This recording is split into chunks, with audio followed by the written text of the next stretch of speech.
जय हिंद साथियों, आप सभी लोगों को बता दें कुमाऊँ यूनिवर्सिटी पीएचडी प्रोग्राम का नोटिफ़िकेशन आउट हो गया है। आप सभी साथियों के लिए एक गोल्डन अपॉर्च्युनिटी इसलिए भी बन जाता है क्योंकि बहुत सारे लोगों का ये सपना है खूबसूरत वादियों में घूमना, टहलना, पढ़ाई करना और ऐसे में बहुत ही इम्पोर्टेंस हो जाता है कि आपको कुमाऊँ यूनिवर्सिटी में रिसर्च करने का मौका मिले। और बहुत सारे साथी इस बीच गोरखपुर विश्वविद्यालय, लखनऊ विश्वविद्यालय, दिल्ली विश्वविद्यालय, अन्य विश्वविद्यालय में पीएचडी एडमिशन के लिए फॉर्म भरे थे, लेकिन किसी कारणवश उनमें चूक होने की वजह से एडमिशन नहीं हो पाया। उन सभी साथियों के लिए भी ये गोल्डन अपॉर्च्युनिटी है। तो चलिए मैंने ये नोटिफ़िकेशन पूरा खोल लिया है।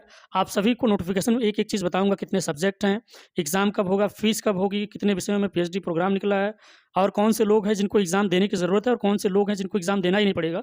सिर्फ़ फॉर्म भर दें और आपका पीएचडी इंटरव्यू जाके दें, एडमिशन हो गया। तो चलिए आज का नोटिफ़िकेशन समझते हैं।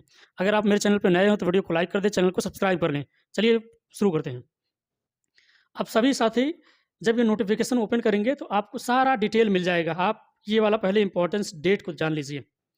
Importance information and date and ये देख लीजिए ऑनलाइन ऑनलाइन सबमिशन 13 अप्रैल से ये चालू हो गया है और 4 मई तक आप इस फॉर्म को भर सकते हैं। ठीक? आप सभी लोग कुमाऊँ विश्वविद्यालय की समर्थ पोर्टल पे जाके अपना फॉर्म भर सकते हैं। और दूसरा चीज़ कह रहा है एडमिट कार्ड कब आएगा? Admit card download by the candidate from the Samarth portal 1 week before examination. जब एग्ज़ाम का 1 सप्ताह बचा रहेगा, तभी आपका एडमिट कार्ड आउट हो जाएगा, ठीक? डेट ऑफ रिटन एग्ज़ामिनेशन 20 मई को आपका एग्ज़ाम होना है और duration of written exam 120 minute का आपका एग्ज़ाम होगा, 2 घंटे का आपका एग्ज़ाम चलेगा। कुमाऊँ यूनिवर्सिटी की सबसे अच्छी बात बता दें कि यहाँ पे आपका एडमिशन बड़े आराम से हो जाता है। यदि आपने फॉर्म भर दिया, आपका नेट है, आपका जेआरएफ है, तो ऑलमोस्ट ये तय रहता है कि आपका एडमिशन हो जाएगा। और सबसे अच्छी चीज़ ये लोग डिले नहीं करते, सब चीज़ें बड़े आराम से चलती रहती हैं।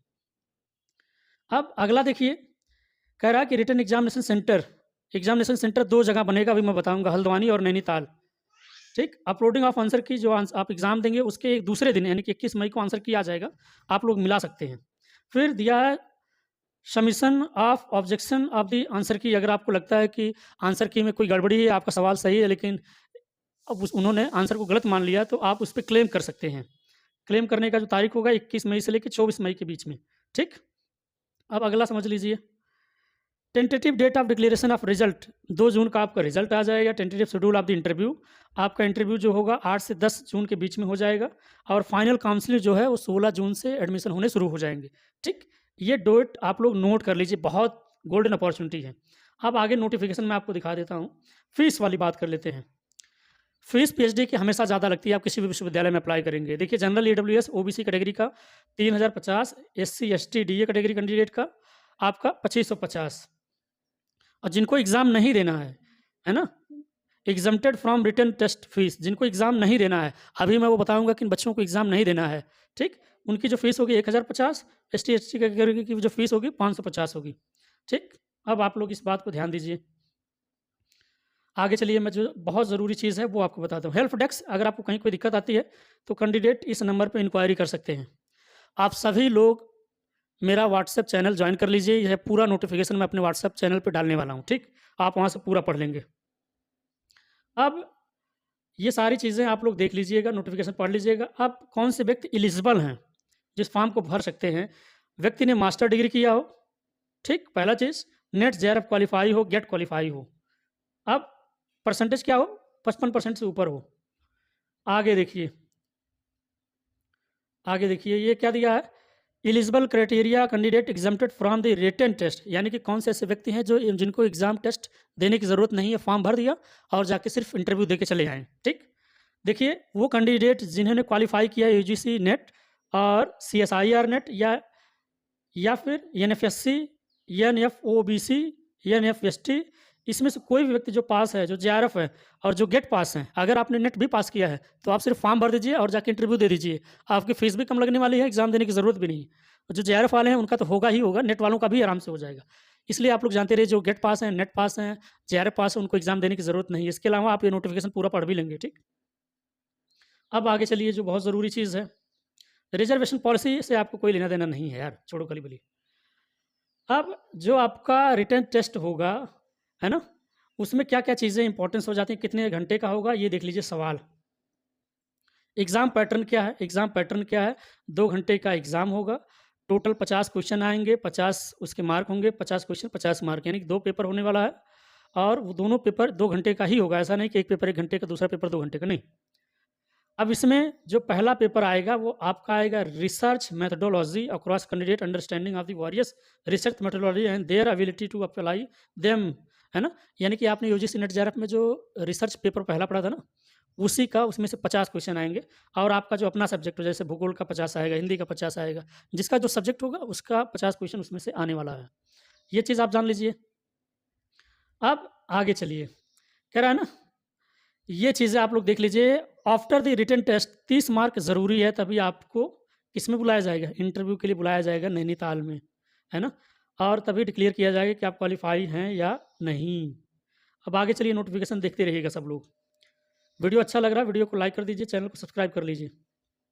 आगे चलिए, मैं आपको दिखाता हूँ, ठीक? आगे ये सारे नोटिफ़िकेशन को आपको पूरे ढंग से पढ़ लेना है, इसलिए कह रहा हूँ कि मेरा व्हाट्सएप चैनल ज़रूर जॉइन कर लेना। अब जो एग्ज़ाम के टेस्ट बनाने हैं, मतलब सेंटर बनाने हैं, नैनीताल और हल्द्वानी।